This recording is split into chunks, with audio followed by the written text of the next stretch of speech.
दोस्तों, स्वागत है आपका मेरे चैनल में। आज का हमारा टॉपिक है vice president of India, Bharat के उपराष्ट्रपति। क्या आपने कभी सोचा है कि भारत में राष्ट्रपति के बाद सबसे महत्वपूर्ण पद कौन सा है? जी हाँ, तो वो है उपराष्ट्रपति। उपराष्ट्रपति सिर्फ राष्ट्रपति की गैर हाजिरी में उनके कर्तव्यों को संभालते ही नहीं, बल्कि वे राज्यसभा के सभापति के रूप में भी संसद की कार्रवाई को निष्पक्ष और सुचारू रूप से चलाने की जिम्मेदारी भी निभाते हैं। उनकी नियुक्ति निर्वाचन मंडल द्वारा होती है। उनका कार्यकाल 5 साल का होता है। इस वीडियो में हम जानेंगे उपराष्ट्रपति कौन है, उनके अधिकार क्या हैं और वे हमारे लोकतंत्र में क्यों अत्यंत महत्वपूर्ण भूमिका निभाते हैं। तो चलिए शुरू करते हैं। कॉन्स्टिट्यूशनल बेसिस पर बात करें तो आर्टिकल में 63 से 71 तक part 5 the union of the Indian constitution में वाइस प्रेसिडेंट के बारे में जिक्र किया गया है।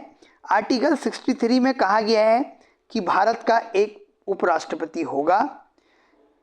देश में जो भी उच्चतम स्तर पर नेतृत्व की नियंत्रण बनी रहे, विशेषकर जब राष्ट्रपति का पद रिक्त हो जाए या किसी कारण से खाली हो, तो उस कंडीशन में उपराष्ट्रपति एज ए राष्ट्रपति के रूप में कार्य करते हैं। हिस्टोरिकल बैकग्राउंड की बात करें तो उपराष्ट्रपति का जो पद है वो हमने अमेरिका के संविधान से प्रेरित होकर लिया है, क्योंकि हमने पहले भी बात करी थी, हमने अपने संविधान में बहुत सारी चीज़ें अलग अलग देशों से एडॉप्ट की हैं। तो उसी प्रकार से उपराष्ट्रपति का जो पद होगा हमारे भारत में, वो हमने अमेरिका के संविधान से लिया है। ये एग्जाम के पॉइंट ऑफ व्यू से भी इम्पोर्टेंट है। कई बार एग्जामों में इस तरह के क्वेश्चन आते हैं कि हमने कौन सी चीज़ किस संविधान से ली है, तो वहाँ से क्वेश्चन बन सकता है कि जो उपराष्ट्रपति का पद है वो हमने किसके संविधान से लिया है, तो वो अमेरिका के संविधान से प्रेरित होकर लिया है। बेसिकली संविधान सभा ने तय किया भारत में द्विसदनीय संसद होगी। जैसे आपने देखा होगा, एक लोकसभा होती है, दूसरी राज्यसभा होती है। लोकसभा में एक लोकसभा का लोकसभा अध्यक्ष होता है, उसी प्रकार से राज्यसभा में भी एक अध्यक्ष होता है, उसको हम सभापति के रूप में कहते हैं, यानी कि राज्यसभा का सभापति। तो राज्यसभा जो है वो अपर हाउस है, तो इसकी अध्यक्षता जो है वो भारत के उपराष्ट्रपति करते हैं, यानी कि सभापति के रूप में कार्य करते हैं। तो संविधान सभा में डॉक्टर भीमराव अंबेडकर ने कहा था, vice president is primarily the chairman of Rajya Sabha and only incidentally the successor to the president. तो ये हमारे डॉक्टर भीमराव अंबेडकर का स्टेटमेंट था। तो मैंने आपको बता दिया कि मतलब जो उपराष्ट्रपति होते हैं वो चेयरमैन होते हैं राज्यसभा के, और राष्ट्रपति के ना होने पे न तो वो एज ए राष्ट्रपति के रूप में भी कार्य करते हैं, तो इसलिए उनकी भूमिका यहाँ पर और ज़्यादा बढ़ जाती है। मेन फंक्शंस की बात करें, जो राज्यसभा के सभापति होते हैं ये हमने पहले बात कर ली। उपराष्ट्रपति स्वतः ही राज्यसभा के सभापति होते हैं। मतलब कहने का मतलब यहाँ पर एक पॉइंट और है, इसके लिए जैसे लोकसभा वगैरह में होता है, लोकसभा में लोकसभा का जो अध्यक्ष बनाते हैं, वो एक प्रकार से देखा जाए तो जो लोकसभा में सांसद चुन के आते हैं वो लोग एक वोट करके एक सहमति के द्वारा मतलब उस व्यक्ति को चुनते हैं। मतलब वहाँ पर एक वोटिंग होती है लोकसभा अध्यक्ष बनने के लिए। लेकिन राज्यसभा में जो सांसद होते हैं उसमें ऐसा कोई प्रावधान नहीं है कि वो राज्यसभा के जो सदस्य हैं वो राज्यसभा के सभापति को चुनेंगे, ऐसा नहीं है। जो भी उपराष्ट्रपति होगा वो राज्यसभा का सभापति होगा। ये कॉन्स्टिट्यूशनली यानी कि संवैधानिक प्रक्रिया के तहत एक नियम है। वे सदन की कार्रवाई संचालित करते हैं, अनुशासन बनाए रखते हैं और सदन में व्यवस्था कायम रखते हैं। यही काम होता है किसी भी लोकसभा अध्यक्ष चाहे राज्यसभा सभापति का हो। उन्हें सदन में मतदान का अधिकार नहीं होता है, tie breaking vote casting vote के हिसाब से। मतलब कहीं पर कोई टाई हो रहे हैं, सेम कहीं पर कोई विधेयक वगैरह कोई बिल वगैरह हो रहा है, उसमें यदि जो भी वोटिंग है वो सेम हो जाती है तो वहाँ पर वो वोट कर सकते हैं। तो लेकिन वैसे उनको कोई वोटिंग का अधिकार नहीं है। कार्यवाहक राष्ट्रपति के रूप में वो काम कर सकते हैं, एक्टिंग प्रेसिडेंट के रूप में। यदि राष्ट्रपति की मृत्यु हो जाती है, इस्तीफा दे देते हैं, अयोग्यता के कारण कोई पद रिक्त हो जाता है, तो उपराष्ट्रपति राष्ट्रपति का कार्यकाल संभालते हैं। लेकिन कब तक? केवल 6 महीने तक, यानी कि 6 महीने तक वो कार्यवाहक राष्ट्रपति रह सकते हैं। 6 महीने के अंदर अंदर फिर से चुनाव कराने होंगे और फिर से राष्ट्रपति पद के लिए जो भी मतलब चाहिए होगा, जो भी डिसाइड होगा कि कौन कौन राष्ट्रपति के उम्मीदवार के रूप में खड़ा हुआ है, तो उस हिसाब से होगा। लेकिन 6 महीने तक उपराष्ट्रपति राष्ट्रपति के रूप में कार्य कर सकते हैं। चयन प्रक्रिया की बात करें तो इलेक्शन प्रोसेस की बात करें तो संवैधानिक अनुच्छेद आर्टिकल 66 में इसका प्रावधान है। जो इसका इलेक्टोरल कॉलेज होता है उसमें संसद के दोनों सदनों के निर्वाचित और नामित सदस्य होते हैं, लोकसभा प्लस राज्यसभा। थोड़ा सा यहाँ पर एक चीज कर दें, हमने इससे पहले राष्ट्रपति के बारे में भी देखा था कि राष्ट्रपति जो होता है उसमें कैसे इलेक्टोरल कॉलेज काम करता है। राष्ट्रपति में क्या होता है, थोड़ा सा अंतर समझना है। यहाँ पर राष्ट्रपति में हमारे लोकसभा के मेंबर थे, राज्यसभा के मेंबर थे, प्लस राज्यों के विधानसभाओं के सदस्य थे। ये सब लोग वोट डाल रहे थे। लेकिन इसमें कंडीशन ये थी, जो वहां थे, जो राज्यसभा होती है आपने देखा उसमें 2 कैटेगरी होती हैं। एक तो होते हैं जो चुनाव अप्रत्यक्ष रूप से चुनाव होता है राज्यसभा का, जो कि राज्य की विधानसभाएं चुन के भेजती हैं जिन सदस्यों को। एक तो ये होता है 12 लोग राष्ट्रपति के द्वारा उसमें नॉमिनेट होते हैं, लेकिन वो लोग जो नॉमिनेट होते हैं वो लोग उसमें वोट नहीं डालते हैं राष्ट्रपति के लिए। लेकिन यहाँ पर वाइस प्रेसिडेंट का जो इलेक्टोरल कॉलेज है उसमें क्या है, दोनों यानी कि लोकसभा के जितने भी सदस्य हैं और राज्यसभा के जितने भी सदस्य हैं, चाहे वो नामित हो चाहे निर्वाचित हो, यानी कि वो जो 12 लोग नॉमिनेटेड थे वो भी इसमें चुनाव में हिस्सा लेते हैं। तो यहाँ पर ये चीज़ थोड़ा सा समझनी है कि राष्ट्रपति में कौन कौन लोग चुनते हैं और उपराष्ट्रपति में कौन लोग चुनते हैं। ठीक है भाई, ये क्लियर होना चाहिए। राज्य विधानसभाएं भाग नहीं लेती हैं, ये मैंने पहले ही आपको बता दिया। इसमें अभी मतदान प्रणाली जो है वो proportional representation by means of the single transmissible vote है, यानी कि STV इसको कहते हैं। यानी कि एक अनुपातिक रूप से इसमें होता है। गुप्त मतदान है, सीक्रेट बैलेट का यूज किया जाता है। यानी कि हाँ, नामांकन जो है वो 20 प्रस्तावों को 20 अनुमोदक आवश्यक होते हैं। देखो क्या होता है, जैसे आपने देखा होगा कि कोई भी, जैसे लोकसभा के चुनाव होते हैं, राज्यसभा के होते हैं, विधानसभा के होते हैं, कोई चुनाव होते हैं, तो उसमें कोई भी बंदा जो भारत का नागरिक हो और ये सब चीज़ें हैं, और उसकी जो भी एज उसकी मतलब वहाँ पर एलिजिबिलिटी होगी उस पद के लिए, अलग अलग पदों के लिए अलग अलग होती है। जैसे लोकसभा सदस्य बनने के लिए 25 साल है, राज्यसभा का सदस्य बनने के लिए आपका 30 साल है या 35 साल है, जो भी उसकी एज है।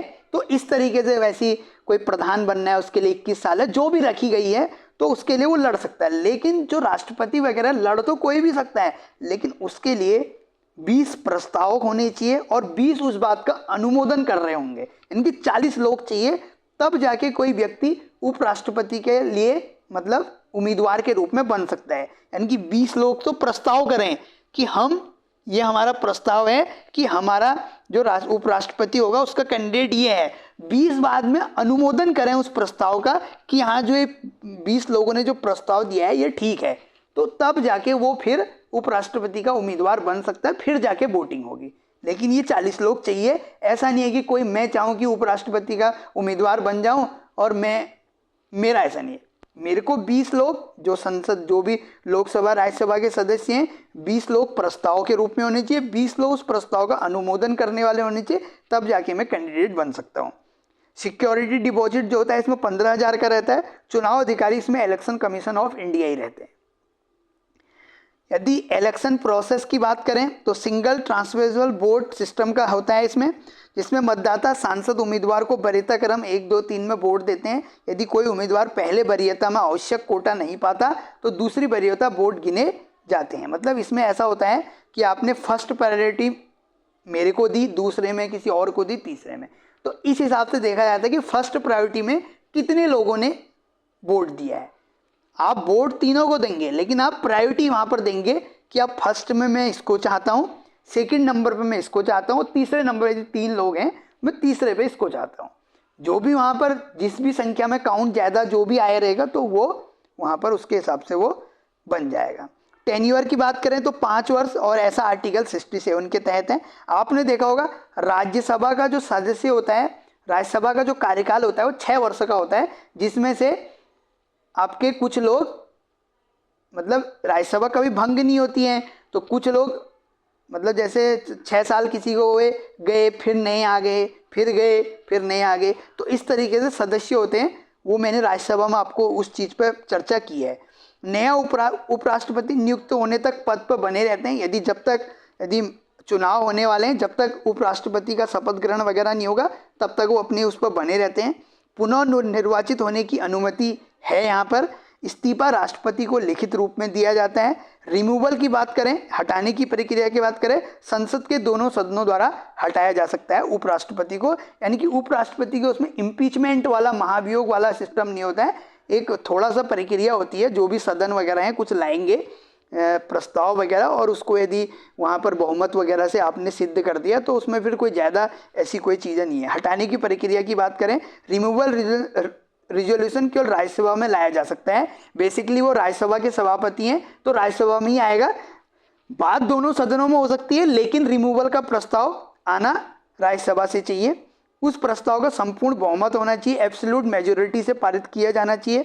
फिर उसे लोकसभा द्वारा साधारण बहुमत से मेजोरिटी से अनुमोदित करना होगा और 14 दिन का नोटिस इसमें भी देना होगा। तो यानी कि राज्यसभा में लाया गया, राज्यसभा में पूर्ण बहुमत से पारित हो गया, अब लोकसभा में आ गया। लोकसभा में एक साधारण बहुमत होगा, जो भी रहेगा, जितने भी सदस्य उस दिन बैठे रहेंगे, जो भी आए मतलब उस दिन उपस्थित रहेंगे, वो एक साधारण बहुमत रहेगा, वो देंगे। 14 दिन का नोटिस देना होगा उससे पहले, और उसके बाद हटाया जा सकता है। यहाँ पर लिखा है यह इम्पीचमेंट नहीं कहलाता। इम्पीचमेंट केवल राष्ट्रपति के लिए होता है, जिसको हम महाभियोग कहते हैं। ओथ, शपथ ग्रहण की बात करें तो शपथ राष्ट्रपति द्वारा दिलाई जाती है। शपथ का प्रारूप यही होता है। The 3rd schedule of constitution में ऐसा है, नाम बोलेगा, उसके बाद जो भी संविधान की शपथ है उससे रिलेटेड हुआ है, यहाँ पर लिखी हुई है क्या होती है वो। तो ये है। वेतन और भत्ते सुविधाओं की बात करें, राज्यसभा के सभापति के रूप में जो भी अप्रोक्स 4 लाख 2.5 लाख जो भी रहता है अभी के कंडीशन में, जैसे यहाँ पर 4 लाख प्रति माह लिखा है, जो भी इसमें चीज़ें रहेंगी। कार्ययोग, राष्ट्रपति बनने पर राष्ट्रपति के वेतन और विशेषाधिकार भी मिलेंगे। आवास सुविधा, सरकारी आवास, वाहन, स्टाफ, सुरक्षा उपलब्ध है, ये सब चीज़ें रहती हैं। यदि मुख्य शक्तियों की बात करें, संसदीय शक्ति है, लेजिस्लेटिव पावर है, राज्यसभा की अध्यक्षता करना, कार्रवाई संचालित करना है। डिसीजन पावर है, यदि वोटों में टाई हो जाए तो निर्णायक वोट देना होता है। एग्जीक्यूटिव पावर है, राष्ट्रपति की अनुपस्थिति या मृत्यु की स्थिति में कार्यवाहक राष्ट्रपति बनना।